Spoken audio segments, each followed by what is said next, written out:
আরবিতে কি বলে? লিবাস। আল্লাহ বলেছেন, ও নারীরা তোমরা পুরুষদের জন্য পোশাক, আর ও পুরুষেরা তোমরা নারীদের জন্য পোশাক। পড়েন সুবহানাল্লাহ। পোশাকের বেসিকলি তিনটা কাজ। কয়টা? কেউ কথা কয় না, আরো জোরে বলেন কয়টা? এখন আওয়াজ আসলো কোত্থেকে?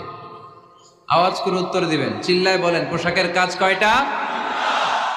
এভাবে শেষ পর্যন্ত খোঁচায় যেন সাউন্ড বের করা না লাগে, স্বপ্রণোদিত ভাবে উত্তর করবেন, ক্লাসের মতো হোক। তিনটা কাজ। এক নম্বর কাজ হচ্ছে পোশাক ইজ্জতের আবরু, লজ্জাস্থান ঢেকে রাখে, ঠিক কিনা? আমাদের লজ্জাস্থান ঢেকে রেখেছে আমাদের পোশাক। ঠিক তেমনি স্বামী তার স্ত্রীর ইজ্জত হেফাজত করে, স্ত্রী তার স্বামীর ইজ্জত হেফাজত করে, স্বামী তার স্ত্রীর চরিত্র হেফাজত করে, আর স্ত্রী তার স্বামীর চরিত্র হেফাজত করে। এজন্য আল্লাহ একে অপরের উদাহরণ